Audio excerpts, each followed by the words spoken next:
학생 여러분 대단히 반갑습니다. 전기과 박준식 교수입니다.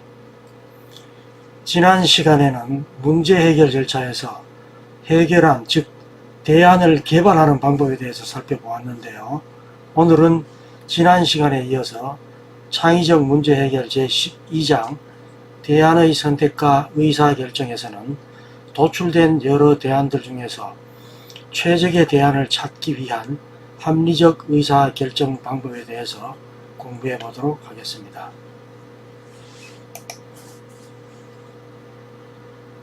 오늘 공부하게 될 구체적 내용은 다음과 같습니다. 첫 번째로 올바른 의사결정과 최적안을 선정하는 방법에 대해서 살펴보고, 두 번째로 합리적 의사결정이란 무엇이며 합리적으로 의사결정을 하기 위한 방법은 어떤 것이 있는지, 그리고 마지막으로 의사결정에 있어서 윤리성에 대해서 공부해 보도록 하겠습니다.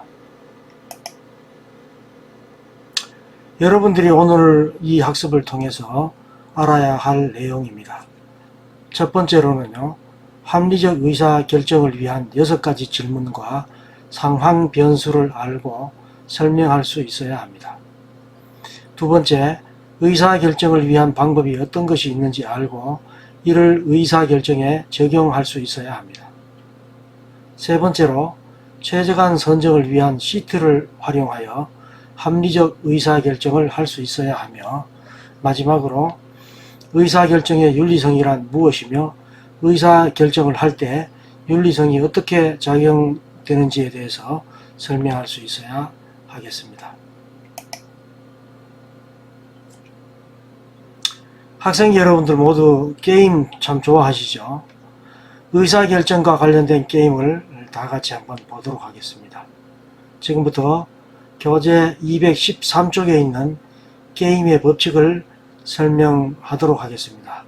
다 같이 문제를 한번 풀어보시기 바랍니다. 클린트와 엘리와 리라는 세 사람이 결투에 임하기로 하였습니다. 자, 여기서는 편의상 클린트를 A라고 하고요, 엘리를 B, 그리고 리를 C라고 하겠습니다. 이 세 사람은 서로가 한 번에 한 명씩 돌아가면서 총을 쏘기로 했습니다. 게임은 딱 2번만 실시하기로 했고요. 첫 번째 결투가 끝난 뒤에 살아남은 사람은 두 번째 총을 쏘게 됩니다. 자, 그런데 여기서 A의 명중률은 30%, B의 명중률은 80%, C의 명중률은 100%라고 가정을 합니다. 공정한 결투를 하기 위해서 명중률이 가장 낮은 사람부터 먼저 한 발씩 쏘기로 했습니다. 따라서 A가 먼저 쏘고, 그 다음으로 B가 쏘고, 마지막으로 C가 쏘도록 했죠. 여기서 단 한 사람만 남을 때까지 살아남은 사람은 같은 순서로 계속 돌아가면서 쏘기로 했습니다. 자, 이제 결투는 시작됐습니다. 여러분이 만약 제일 먼저 쏘기로 한 A라면 여러분은 누구를 쏘겠습니까? B를 먼저 쏘겠습니까? 아니면 C를 먼저 쏘겠습니까? 어쨌든 여러분이 A라면 A가 최종적으로 살아남을 확률이 가장 큰 방법을 선택해서 해야만 되겠죠. 여러분들이라면 어떻게 하시겠습니까? 잠시 다 같이 생각을 한번 해보시기 바랍니다.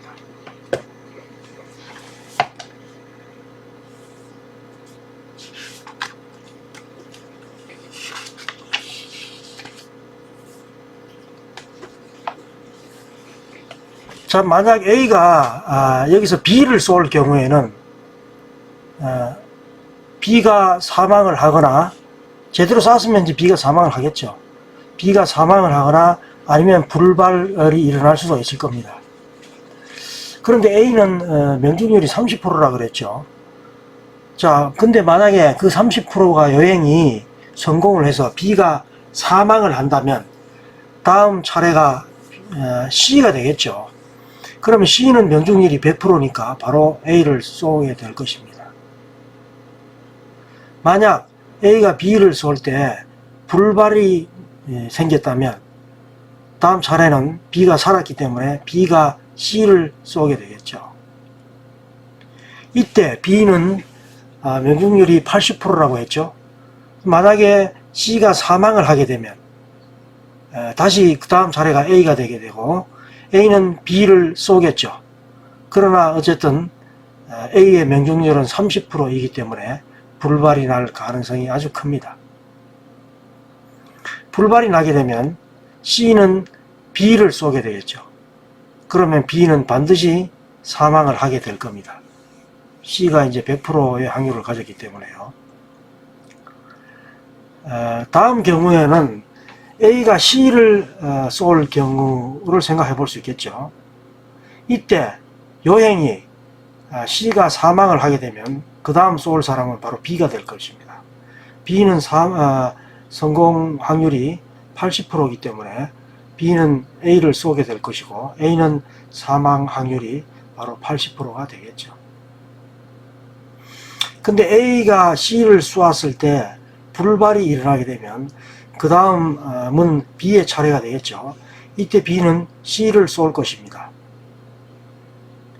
왜냐하면 다음 차례가 C이기 때문에 A를 쏘게 되면 C가 그 다음에 B를 반드시 쏘겠죠. 그래서 어쨌든 B를 사망시키기 위해서 C를 쏠 것입니다. 자, 명중을 해도 이제 30%의 A와 80%의 B가 대결을 하게 되겠죠. 그래서 아무래도 A가 B보다는 불리하게 될 것입니다. 그러면 세 번째 방안은 뭐가 있을까요? 자, A가 허공에 쏠 경우에는 B는 반드시 C를 쏠 것입니다. 결국은 A가 쏜 총에 B나 C 모두가 사망하면 더 불리한 게임이 되겠죠. 따라서 A는 의도적으로 허공에다가 총을 쏘아야 한다라는 결론을 우리가 얻을 수가 있겠습니다. 방금 한 얘기가 여러분들 이해가 되십니까? 안 된다면 다시 한번 잘 생각해 보시기 바랍니다. 이것이 바로 게임의 법칙이라는 것입니다. 자, 앞에 미리 보기에서도 보았듯이요. 의사결정이란 쉬운 일이 아닙니다. 더구나 내가 한 의사결정의 결과가 다른 사람에게 영향을 미칠 때는 더욱 그렇겠죠. 우리는 매 순간 무엇인가 선택을 해야 하는 상황에 직면하게 됩니다. 우리들 삶이 곧 선택, 즉 의사결정의 연습과정이라고 할 수 있습니다. 사회생활을 할 때도 의사결정은 매우 중요한 이슈입니다. 일반적으로 직급이 올라갈수록 의사결정에 따른 영향력이 확대될 수밖에 없겠죠. 따라서 의사결정을 할 때는 무엇보다 신중하게 해야 할 것입니다. 자, 지금부터 올바른 의사결정을 하기 위한 방법과 최적안을 선정하는 방법에 대해서 같이 살펴보도록 하겠습니다. 우선 그 올바른 의사결정을 하기 위해서는 장표에 보시는 바와 같이 6가지 질문에 명확하게 답을 해야만 합니다. 의사결정을 하기 전에 6가지 핵심 질문에 확실히 답을 한다면 그만큼 의사결정에 따른 리스크를 줄이고 의사결정의 질을 높일 수 있을 것입니다. 장표에 있는 6가지 핵심 질문은 다음과 같죠. 다 같이 한번 보시기 바랍니다. 첫 번째, 무엇을 결정해야 하는가? 즉, 무엇을 위한 결정인가 하는 것입니다. 두 번째는 언제까지 결정해야 하는가입니다. 세 번째, 누가 결정하는가? 네 번째, 결정에 앞서서 누구와 상의해야 하는가? 다섯 번째, 결정을 승인하고 또는 거부할 사람은 누구인가? 마지막 6번째, 결정사항에 대해서 누구에게 알려야 하는가입니다.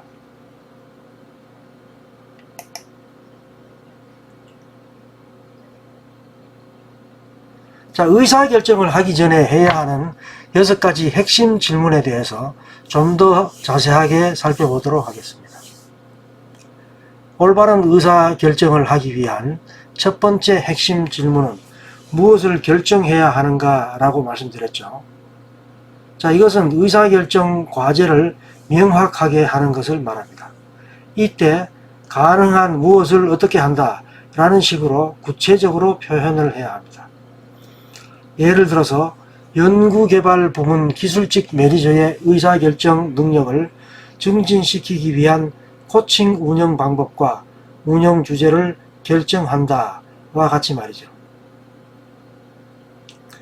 두 번째 핵심 질문은 언제 결정해야 하는가 인데요. 의사결정에는 타이밍이 무엇보다 중요합니다. 언제까지 결정을 내려야 하는지 명확하게 인식하고 이것을 지킬 필요가 있죠. 이것은 바로 의사결정에 너무 많은 시간을 소비하게 되면 결정 마비 상태에 빠지게 되고요. 너무 빨리 의사결정을 하게 되면 의사결정을 수정 반복해야 할 가능성이 커지기 때문입니다. 세 번째 핵심 질문은요. 누가 결정하는가입니다. 자, 이것은 최종적인 의사결정을 누가 하는가 하는 것을 명확하게 하는 것입니다. 개인이 결정할 것이냐 아니면 집단 의사결정에 따를 것인가를 결정하는 것이죠. 즉 의사결정 방법을 선택하는 것으로 이 부분은 의사결정 결과에 따른 책임 소재와 연계가 된다고 할 수 있습니다. 가능한 결정에 대해서 책임질 수 있는 사람, 결정사항을 추진해 나갈 수 있는 사람, 그리고 상황과 문제에 대해서 가장 많이 알고 있는 사람이 좋다고 할 수가 있겠습니다. 네 번째 핵심 질문은요. 결정에 앞서서 누구와 상의해야 하는가입니다. 이것은 의사결정의 수용과 직접 관계되는데요. 이 절차는 의사결정 후의 실행 과정과 결과에 많은 영향을 미치기 때문에 보다 세심하게 진행해야 할 필요가 있습니다.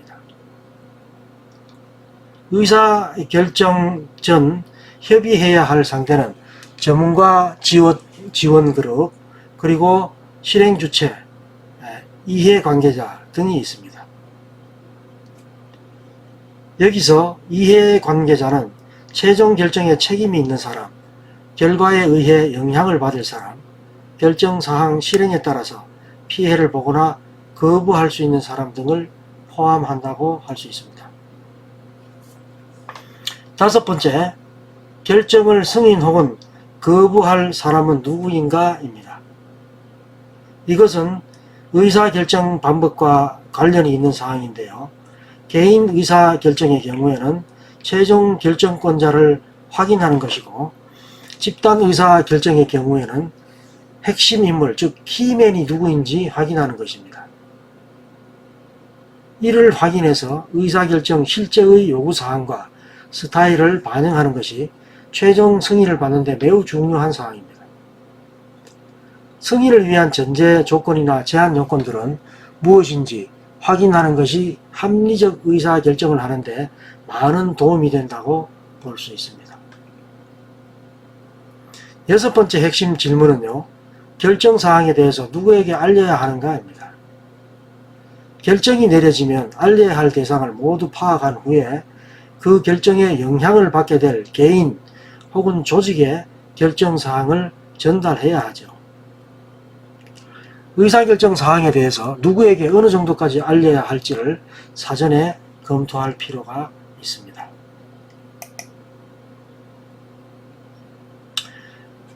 다음 사례 연구의 내용을 읽어보고 여러분들의 생각을 정리해 보시기 바랍니다. 현재 우리 교재에 나와 있죠. 한번 같이 사례 연구를 펴보시기 바랍니다. 현재 우리의 모습은 과거에 우리 자신이 선택한 결과라고 할 수 있습니다. 따라서 오늘날 나의 선택은 자신의 미래 모습을 결정하게 됩니다. 다른 말로 의사결정은 인간이 태어나는 순간부터 죽는 날까지 끊임없이 봉착하게 되는 삶의 과정이라고 할 수 있습니다. 행복한 삶을 살기 위해서, 의미 있는 삶을 살기 위해서 우리는 중요한 선택의 상황에 직면해 있을 때 올바른 의사결정을 해야만 하죠. 이제 과거 중요 의사결정 경험을 토대로 여러분들의 빛나는 미래 설계를 위한 아이디어를 다음 절차에 따라서 찾아보시기 바랍니다. 이에 대한 여러분들의 생각을 또한 정리해 보시기를 바랍니다.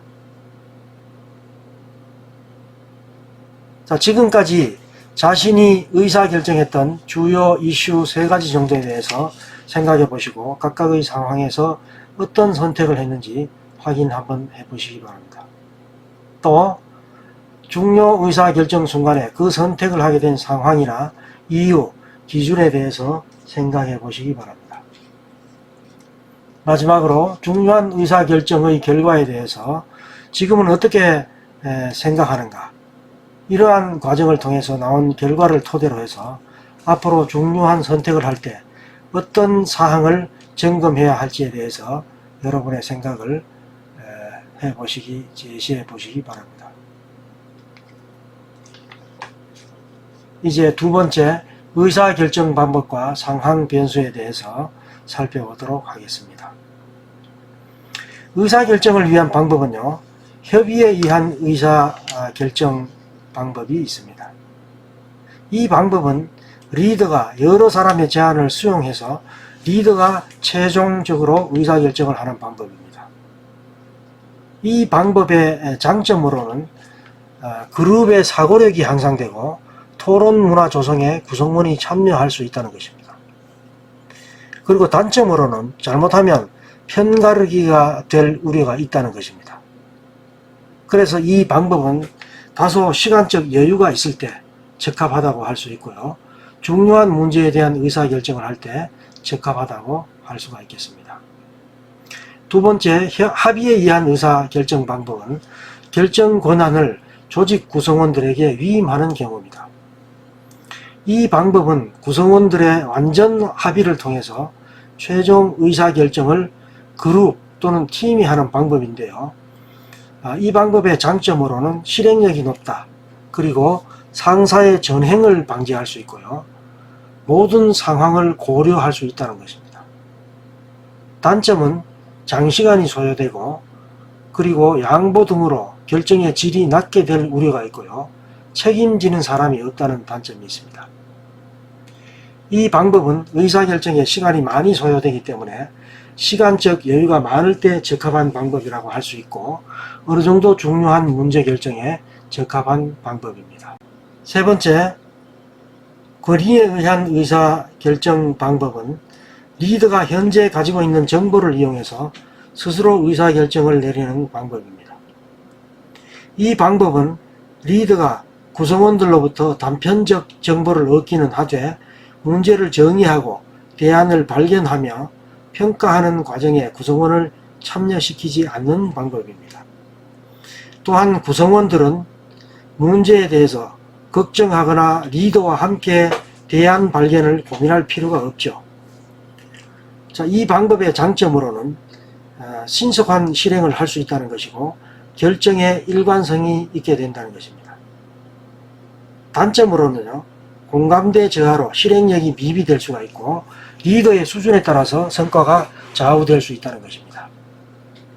이 방법은 의사결정을 빨리 해야 할 때 그리고 상대적으로 중요하지 않은 문제에 대한 의사결정에 적합하다고 할 수가 있겠습니다. 네 번째, 다수결에 의한 의사결정 방법이 있습니다. 다수결에 의한 의사결정 방법은 민주적 의사결정 원칙에 따라서 1인 1투표 방식을 통해서 의사결정을 하는 방법입니다. 장점으로는 신속한 실행을 할 수 있다는 것이고 단점으로는요, 승자와 패자가 있게 된다는 것입니다. 그리고 실행력이 미흡하고 목소리 큰 사람에 의해서 좌우될 수 있다는 것입니다. 이 방법은 의사결정에 필요한 시간이 없을 때, 중요도가 낮은 문제에 대한 의사결정이 필요할 때 적합한 방법이라고 할 수 있습니다. 위에 설명한 방법 중에서 어떤 방법이 더 효율적인지는 상황과 결정 사항에 따라서 달라진다고 할 수 있습니다. 중요한 것은 어떤 방법을 채택했는지가 명확해야 한다는 것입니다. 다음으로 의사결정에 따른 상황 변수들이 어떤 것들이 있는지 살펴보도록 하겠습니다. 의사결정에 영향을 미치는 상황 변수는 의사결정의 질과 관련된 3가지, 수용성과 관련된 4가지 등 7가지 변수로 구성되는데요. 특정 문제와 관련된 의사결정을 할 때 리더는 이들 7가지 속성, 즉 질문들에 대해서 예, 아니요로 응답해서 앞에서 언급한 4가지 의사결정 방법 중에서 상황 속성에 적합한 의사결정 방법을 선택해야 합니다.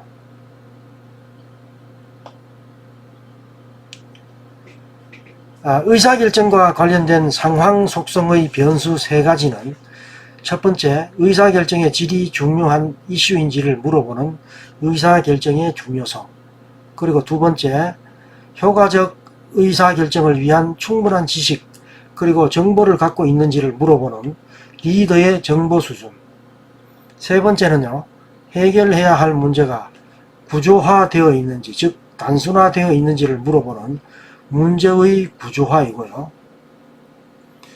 의사결정의 수용성과 관련된 상황 속성의 변수 4가지는 첫 번째로 수용의 중요성과 그리고 두 번째 독단적 결정의 수용성, 세 번째 목표 공유, 네 번째 구성원 간 갈등인데요. 이 각각의 변수들에 대한 질문은 첫 번째 수용성의 중요성에 대해서는 결정사항의 실천을 위해서 구성원들의 결정사항에 대한 수용이 중요한가 이고요. 두 번째 독단적 결정의 수용성에 대해서는 리더의 독단적 결정을 구성원들이 수용할 것이라고 확신하는가 입니다. 목표 공유에 대한 질문은 구성원들은 문제 해결을 통해서 달성하고자 하는 조직 목표를 자신의 목표로 여기는가입니다. 마지막 구성원 간 갈등에 대한 질문은요, 제시된 대안들에 대해서 구성원들 간의 갈등이나 의견 불일치가 존재하는가입니다.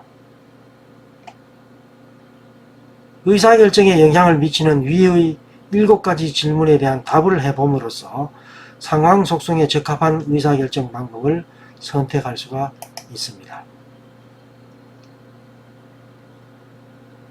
세 번째, 해결한 평가 및 최적한 선정은 문제와 원인 방법을 고려해서 여러가지 해결안을 평가하고 그 중에서 가장 효과적인 해결안을 선정하는 것입니다.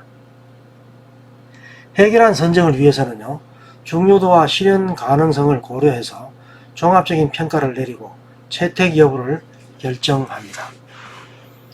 이때 화면에서 보는 것과 같은 시트를 이용할 수 있습니다. 여기에서 중요도는 고객 만족도와 문제 해결, 그리고 실행 가능성은 개발 기간, 개발 능력, 적용 가능성 등으로 구분할 수가 있으며 각각의 항목별 평가 결과 가장 높은 점수를 획득한 해결안을 최적안으로 선정하면 될 것입니다. 그렇게 해서 종합평가 점수를 구하게 되고요. 최종적으로 채택 여부를 결정하게 되겠습니다.